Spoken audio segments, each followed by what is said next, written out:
Plena de volta pela Boa Vontade TV, a TV da paz, do amor e da fraternidade real. Nós vamos falar agora de um assunto muito especial.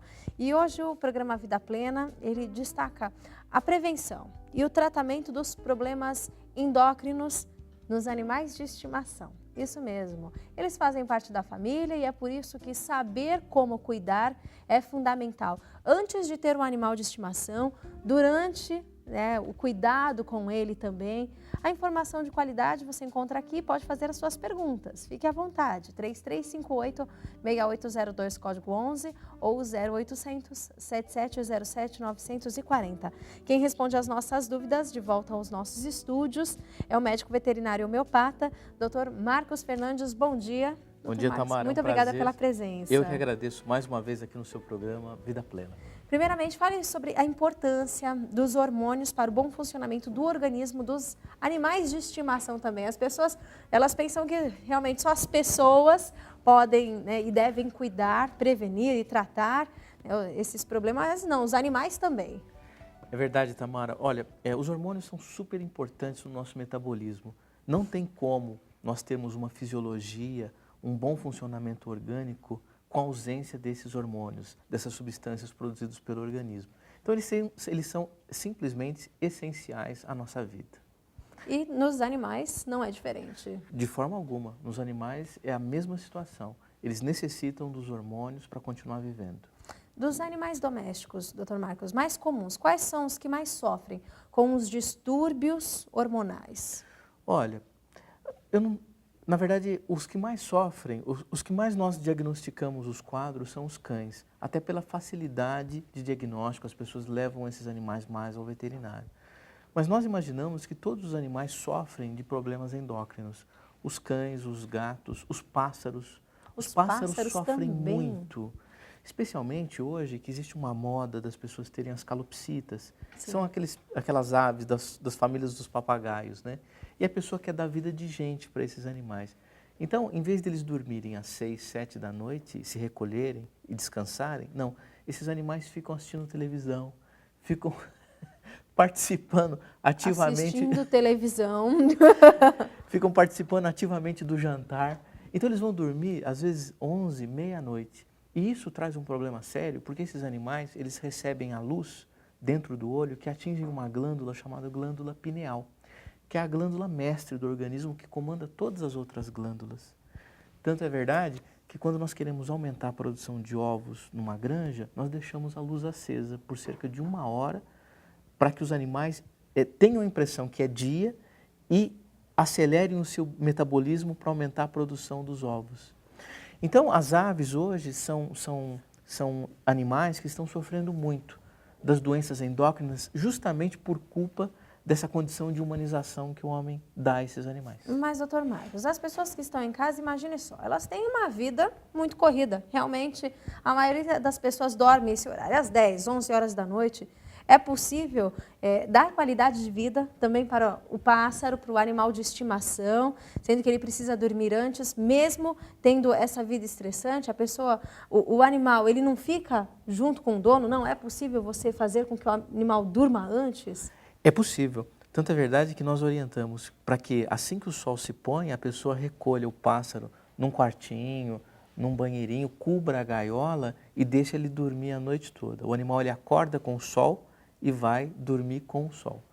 E durante a noite ele não pode ter nenhum estímulo, nem sonoro, nem luminoso, ele não pode passar por nenhum tipo de estresse, porque isso vai determinar uma mudança hormonal no seu organismo muito grande.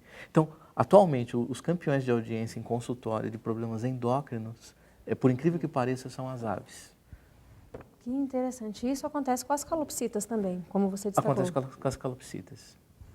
Bom, e com os cães? Cães e gatos, conta pra gente. Os Os cães. gatos, eles já têm uma mudança de comportamento aí, nessa questão do sono. É verdade. Agora, com relação aos cães e gatos, as aves elas são mais sensíveis a essa questão luminosa. Os cães nem tanto, né? Sim. Os cães, como mamíferos, assim como a gente, podem dormir tarde da noite, no outro dia eles compensam o sono dormindo de dia. O gato dorme 75% do tempo do dia. Isso é fisiológico, é normal. 75%? Exatamente. E os cães, doutor Marcos? Menos. Os cães bem menos. Então, por exemplo, um gato de 10 anos, se o gato falecer com 10 anos, isso indicaria que ele dormiu cerca de 7 anos e meio da vida dele. Bem diferente. Realmente, que curioso. É isso que as pessoas não sabem, é que existem particularidades ligadas a cada espécie. Então nós temos as nossas particularidades, os cães têm as suas, os gatos têm as suas, as aves, mais particularidades ainda, porque são mais distantes da gente, né? As aves não são mamíferos como o homem, né? Como o cão, como o gato, que também é mamífero, e aí sim, ele até se aproxima do homem com relação a algumas características. E por isso que é tão importante, no momento em que formos comprar um animalzinho, adotar um animal de estimação, não importa se seja uma ave, um cachorro, um gato, é necessário conhecer a espécie, conhecer o animal, as características dele, para saber como agir. Mas, doutor Marcos, quais as doenças endócrinas que mais acometem os cães, que são mais comuns? Olha, nós temos as ligadas a hormônios tireoidianos, que são patologias da tireoide. Então, nós temos o hipotireoidismo ou o hipertireoidismo. Hipo é pouca produção de hormônio tireoidiano e hipertireoidismo é excesso da produção de hormônio tireoidiano. Nós temos o diabetes. O diabetes é considerado uma doença endócrino-metabólica. Então, os quadros de diabetes são cada vez mais comuns nos animais de estimação. Infelizmente, têm aumentado muito as doenças de caráter crônico nos animais. Então, nós temos doenças da tireoide, doenças ligadas ao diabetes, que é a diminuição da produção de um hormônio chamado insulina, que é um hormônio produzido pelo pâncreas. Nós temos distúrbios ovarianos, né? As cadelas, as gatas têm excessos ou faltas de alguns hormônios ligados à produção dos ovários, da glândula ovário. Nós temos a testosterona, que é o hormônio produzido pelos testículos dos animais, que podem também, numa condição de um tumor na região do testículo, aumentar muito a produção desse hormônio, né? Mas, basicamente, as doenças ligadas à tireoide, as doenças ligadas ao diabetes, são as doenças endócrinas mais comuns que nós atendemos. E quais são as mais comuns que acometem os gatos, doutor? Olha, até alguns anos atrás, nós não atendíamos tantos gatos diabéticos. Hoje, a prevalência desse tipo de doença nos consultórios é muito grande. Então, hoje nós vemos vários gatos diabéticos. Até porque os animais, eles estão vivendo cada vez mais, eles estão mais longevos. E com isso, essas doenças ditas de caráter crônico, degenerativas, ligadas à idade, são mais comuns nos dias de hoje, né? Antigamente, os animais viviam menos, né? Então, muitas das doenças endócrinas estão ligadas à idade. Uma delas é o diabetes. Então, a maioria dos animais diabéticos... A alimentação tem alguma influência nessa questão, doutor?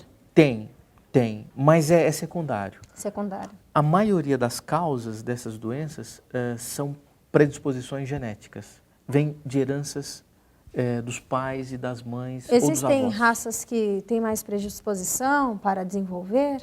Existem. Normalmente os animais de porte grande têm mais tendência a ter doenças da tireoide, por exemplo. Então o labrador, o doberman, o boxer, um pouco do cocker também, são animais que têm tendências principalmente ao hipotireoidismo, que é a diminuição da produção de hormônio da tireoide. Certo. Como acontece o diagnóstico, doutor? Como realmente o dono ele pode perceber que o seu animal ele tem algum problema hormonal, algum problema relacionado à tireoide? Excelente pergunta. Quando o animal tem hipotireoidismo, normalmente ele fica apático, prostrado, ele dorme muito, ele come muito e ganha peso muito facilmente. Então, baixa da produção desse hormônio, hipotireoidismo, leva a esse quadro. E o oposto também é verdadeiro. Quando o animal tem hipertireoidismo, ou quando ele produz muito hormônio, ele fica ansioso, agitado, inquieto, não ganha peso e é sempre magro. Então, normalmente, os sintomas a gente verifica através do proprietário nos relatando isso no consultório. E a confirmação do diagnóstico se faz através de exames complementares, como exames de sangue, por exemplo, né, que dosam esse hormônio no sangue do animal. Certo. E no caso dos pássaros? Muitas vezes assim, não conseguimos nem perceber alguma mudança de postura. Como o dono ele pode realmente diagnosticar, perceber que existe algo errado ali com a ave? Olha, é verdade. Algumas aves bebem muito pouca água, especialmente as aves brasileiras que se aproveitam das frutas carnosas que nós temos para ingerir água. Então, quando o animal começa a beber muita água, o pássaro passa a beber muita água lá no bebedouro, lá na gaiola, e o proprietário verifica isso, pode ser um indício de uma doença metabólica, uma doença endócrina. Um outro fator são quadros de estresse que o animal sofre. Então, por exemplo, ele passa a não cantar mais, passa a não comer mais, né? Passa a ficar no fundo da gaiola. São sinais e sintomas que nos orientam que tem alguma coisa errada e pode ser até, no caso das doenças endócrinas, agindo nesse animal. Então, é o momento de buscar um profissional para atender. E como é feito o diagnóstico no consultório, doutor? Olha, através da anamnese, através de um questionário que é aplicado a essa pessoa, vai nos direcionando. No caso das aves é um pouco mais complicado, porque nós não temos exames laboratoriais de rotina que a gente pode estar lançando mão e confirmando o diagnóstico. No caso do cão e do gato é muito mais fácil. Tá certo. Bom, daqui a pouco a gente continua então com essa conversa que hoje estamos falando sobre a prevenção, o tratamento dos problemas endócrinos dos animais de estimação. Você pode fazer as suas perguntas pelo 3358-6802, código 11 ou 0800 7707 940. Estamos tirando as nossas dúvidas sobre a prevenção e o tratamento dos problemas endócrinos que também acometem os animais de estimação. Médico veterinário homeopata, Dr. Marcos Fernandes, respondendo todas as nossas perguntas sobre o assunto. E, Dr. Marcos, nós comentávamos aqui a questão do sono, que principalmente afeta as aves, esse sistema hormonal. Qual o prejuízo para a saúde das aves, caso elas não durmam direito, por exemplo? Excelente pergunta. Normalmente, quando o animal não dorme, independente da espécie, mina-se todo o sistema imunológico, todo o sistema de defesa. E aí doenças oportunistas se beneficiam dessa queda de barreira imunológica e se instalam na forma de infecção. Então no caso dos pássaros é muito comum as pneumonias, as broncopneumonias, os quadros de diarreia. O animal passa a não comer adequadamente, ele não se reproduz mais. Então, na verdade, afeta toda a economia orgânica, né? Todo o metabolismo do organismo. E aí, muitos dos casos chegam para a gente numa condição em que não dá para fazer mais nada. Porque o animal não tem mais sistema imunológico para reagir contra uma doença infecciosa grave, como uma pneumonia, por exemplo. E o animal, infelizmente, vem a óbito. Certo. Então, uma das maneiras de prevenção é colocar o animal para dormir, é isso, doutor? Exatamente, qualidade de vida. Então, dormir na hora certa, na quantidade certa, nem mais e nem menos. Então, no caso dos pássaros, né, o sol se pôs 6h30 da tarde, cubra a gaiola, coloca o animal num local onde ele não tem acesso a barulho, não tem acesso visual à luz. Isso é muito importante. E, obviamente, às 5h30, 6 da manhã, você coloca esse animal próximo a uma janela para que ele tenha acesso à luz, etc. Né? Qualidade de vida, certo. Esse é o segredo. Então, o sono, independente se é uma ave, se é um mamífero, ele afeta o sistema imunológico do animal. Então, um dono, por exemplo, de um cachorro, né? Nós temos pessoas que dormem 2 horas, 3 horas por dia. O cachorro que fica ao lado dessa pessoa, ele também é afetado com esse problema do sono? É afetado. Um pouco menos, porque o cão acaba compensando no dia seguinte, então ele acaba dormindo até um pouco mais tarde. Normalmente a pessoa trabalha e assim que ela sai para trabalhar, o cachorro durante o dia vai dormir, né? Mas de uma forma menor ou maior, interfere na qualidade de vida do animal, sem sombra de dúvida. Certo. Temos aqui a pergunta da Amélia Costa, ela mora em São Paulo, capital. Bom dia, Amélia, muito obrigada pela audiência. Ela pergunta, as alterações hormonais, elas podem deixar o animal mais agressivo, doutor? Podem. É uma boa pergunta. Muitos dos casos de agressividade que nós temos, existem questões hormonais como doença de base, né? Citando só um exemplo, fazendo um paralelo, é só de uma forma didática para que a pessoa entenda. No caso da tensão pré-menstrual, é mediada por hormônios. A gravidez psicológica nas cadelas, onde elas produzem leite, se preparam para ter um parto que não ocorrerá, em função de há 60 dias atrás ter tido o quadro de ovulação, onde ela imagina que engravidou, tudo isso é mediado por hormônios. Então, essa questão da agressividade pode sim, pode de uma forma ou de outra ter como pano de fundo uma doença hormonal por trás. Então, é necessário sempre o acompanhamento do seu animal com um profissional. Mas, doutor, os animais de estimação também podem desenvolver tumores na tireoide? Não são comuns. Existem alguns casos descritos. Eu, particularmente, em 16 anos de clínica, nunca vi. Eu acho até que talvez eu tenha visto, mas não foi diagnosticado, porque o diagnóstico é um pouco mais detalhado, é um pouco mais trabalhoso. Então a gente não sabe se nós não diagnosticamos corretamente esses quadros ou se realmente a prevalência é pequena. Tá? Certo. Mas a princípio é pequena. A princípio é pequena. Certo. Doutor Marcos, vamos falar agora do tratamento. Como é realizado o tratamento dos problemas da tireoide dos animais de estimação? Todo problema hormonal, ou ele produz a glândula mais hormônios do que deve ou menos. O tratamento é sempre através da reposição hormonal, no caso principalmente da falta de hormônios. Então, por exemplo, doença de tireoide. O cachorro tem um hipotireoidismo, produz pouca tiroxina, que é um hormônio dessa glândula. Nós damos esse hormônio de uma forma exógena, ou seja, através de medicamentos. Então o animal toma todo dia uma pequena dose, através de um comprimido. Normalmente, para o resto da vida, o tratamento é longo, porque a glândula não produz mais hormônio, dificilmente ela vai voltar a produzir. Né? Então, é através de tratamento medicamentoso. Certo. Valdir Menezes, de Salvador, Bahia, bom dia. Ele liga para a gente e pergunta, quais os sinais dos problemas hormonais nos gatos? Essa questão do respeito ao horário do sono também vale para os gatos? Como controlar o horário de dormir deles? Olha, é verdade, é complicado, porque no momento que o animal se aproximou muito do homem, imagina num apartamento, como é difícil isolar o animal de uma forma acústica, de uma forma luminosa, de um ambiente pequeno. Nos grandes centros é complicado. Normalmente, os distúrbios hormonais dos gatos, eu classifico o diabetes como o principal deles. Você verifica isso através da ingestão de grande quantidade de água. O animal passa a ter muita sede, passa a urinar muito, passa a comer muito, o diabético tem muita fome e não ganha peso, pelo contrário, ele passa a perder peso de uma forma muito drástica. Né? Outro sintoma é a perda da visão.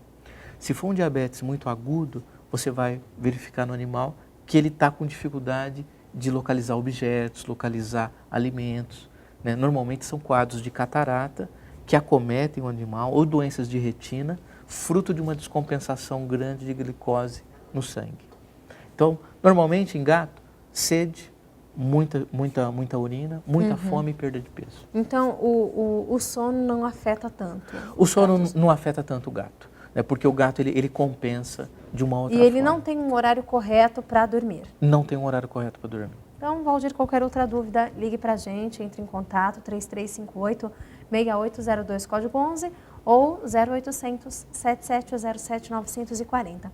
Mas em todas as raças, o tratamento é o mesmo? Como realmente, explica para a gente nas aves, por exemplo, como esse tratamento é realizado? No caso das aves, não é realizado, porque nós não temos como suplementar, como dar o hormônio para as aves. Até temos, mas trabalhar com ave é tão complicado, o metabolismo deles é tão acelerado, que toda medicação que nós fazemos atualmente, nessa questão hormonal, é muito empírica, é quase a nível experimental. Então, quando nós verificamos um problema, por exemplo, de uma falta de sono ou de um distúrbio endócrino numa ave, nós vamos verificar o que está errado no ambiente, para corrigirmos o ambiente e a partir daí o hormônio voltar a ser produzido numa quantidade normal. Certo. Felipe Júnior, de Cabo Frio, Rio de Janeiro. Bom dia, Felipe. O gato dele sempre gostou de dormir bastante, doutor. Nos últimos dias ele vem apresentando muita agitação e não dorme como antes. Ele pergunta se o problema pode ser da tireoide.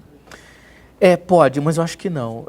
Num quadro muito agudo, assim, de transtorno de comportamento, onde antes ele dormia bem e agora ele passa a não dormir, isso pode ter relacionado a algum quadro doloroso. Eu aconselho ele a levar a um médico veterinário o quanto antes o seu animal, porque o animal está incomodado, tem alguma coisa incomodando esse animal.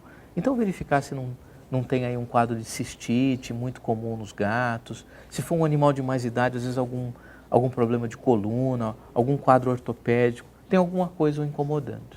Né? Então Não acredito que seja um problema endócrino, mas pode ser aí uma sensibilidade dolorosa que o está acometendo. Né? Então, Felipe, busque realmente o profissional para ajudar você nesse caso e você realmente continue sempre observando, né, as reações do seu animalzinho de estimação. Doutora, a homeopatia, ela pode ajudar a prevenir os problemas hormonais? Não, prevenção não, mas ela pode ajudar muito no tratamento. Sim. Se não totalmente, como um tratamento complementar, especialmente nos quadros de diabetes, onde a glicose ela é muito variada em função de uma instabilidade emocional, não só alimentar. Então, se você tem um cachorro diabético e ele é muito ansioso, por exemplo, se nós conseguirmos controlar essa ansiedade com medicamento homeopático, de uma forma indireta, eu vou estar ajudando essa glândula a produzir um pouco mais de insulina, que é o hormônio que ele precisa para combater a doença. A homeopatia ajuda sim. Não acredito de uma forma preventiva, mas de uma forma curativa. Tá certo. Bom, muitas informações para você hoje. Continuem ligando, 3358-6802, código 11, ou 0800 7707 940. Doutor, uma mudança brusca, até mesmo cultural da própria família, uma família, por exemplo, que tem seu animal de estimação e muda de residência, por exemplo, mudanças como essas, que afetam a parte emocional do animal de estimação, podem também afetar essa questão dos hormônios? Podem. Aliás, é muito comum nos quadros de diabetes, por exemplo, o animal desenvolver a doença depois da perda de um dono. Eu tive um caso interessante há uns 30 dias atrás, onde um cão desenvolveu um quadro de diabetes, coincidentemente, entre aspas, 3 meses depois que o seu proprietário havia falecido. Então, não que ele não iria desenvolver o quadro, a doença já estava ali, eminente, para ocorrer, mas com certeza a perda emocional do ente querido foi o start ou o enter para que a doença surgisse, a doença aparecesse. O fator chamado desencadeante do quadro. Né? Então, essas questões emocionais estão diretamente ligadas aos hormônios, à produção dos hormônios. E os animais, eles sentem também, não tem jeito, realmente nós temos que estar atentos com essas questões também. É verdade. Hoje os animais são considerados seres cientes. Seres cientes, isso comprovado pela ciência, são seres que têm dor de alma. Isso comprovado. Então, hoje nós sabemos que o animal sofre as perdas, sofre de saudade, né? Sofre maus tratos físicos, maus tratos emocionais. Ou seja, eles são tão sensíveis quanto nós. Apenas nós tínhamos alguma dificuldade de verificação disso por conta de um mecanismo de linguagem que é complicado, né? É difícil falar com o cão, né? É difícil o cão dizer para a gente exatamente o que ele está sentindo. Mas através... todos os animais, doutor? Todos os animais. Os animais são seres cientes. Né? Essa é a mais Pássaros, nova... gatos, cães, todos. Exatamente. A mais nova, digamos assim, descoberta da ciência. Né? Isso leva a gente a uma mudança de padrão com relação ao tratamento. Com certeza. Então a gente tem que respeitar o animal. Então, na mudança de casa, a gente tem que fazer os procedimentos cirúrgicos, os procedimentos medicamentosos, os maus tratos. Né? Olha o quanto os animais sofrem, né? Na mão do homem que não considera isso como importante. Acha que cachorro ou que animal é animal. Isso não quer dizer que a pessoa ela deve tratar realmente como uma pessoa. Muitos animais têm vida de pessoas, podemos dizer assim, não é isso, doutor? Muito pelo contrário, isso é que causa muitas doenças. O fato de você considerar os cães, gatos e outros animais como seres cientes que têm dor de alma, não quer dizer que você tem que tratar, que você tem que pôr na sua cama, que você tem que levar no shopping center, que você tem que dar vida de gente. Isso é algo errado, é uma projeção que o homem faz em relação ao animal. Essa aproximação do homem com o animal foi muito bom para o homem, mas muito ruim para o animal. Porque nessa condição você não respeita características individuais ou características raciais ou da espécie ao qual ele pertence. Certo. Né? Então, nós devemos, o máximo possível, né, tentar realmente tratar da maneira adequada os animais de estimação. Bom, doutor Marcos, realmente uma conversa muito interessante, mas para as pessoas que ainda têm alguma dúvida sobre o assunto, seu contato, por favor. Obrigado, Tamara. Inclusive, Tamara, dia 20/6, agora em Santo André, faremos uma palestra, inclusive os temas abordados serão esses: a síndrome do ninho vazio, no caso da mulher, a necessidade de trazer um animal para dentro de casa. Então, dia 20/6, no Colégio Arbus, em Santo André, faremos uma palestra, eu e a doutora Eliana Pirolo, que é uma especialista também nessa área, faremos uma palestra sobre os animais de estimação. Dúvidas? 2215-0901. 2215-0901. Código 11. Código 11, Tá São Paulo. certo. Doutor Marcos, muito obrigada pelos esclarecimentos de hoje. Eu é que agradeço. Muito obrigado. Conversamos aqui no programa Vida Plena com o médico veterinário homeopata, Dr. Marcos Fernandes. Você que tem outros assuntos relacionados aos animais de estimação, você que quer saber algo mais, ligue para a gente, mande suas perguntas, seus assuntos. Telefone para você 3358-6802, código 11, ou nosso endereço eletrônico, vidaplena@boavontade.com. Vamos para o intervalo agora e já voltamos.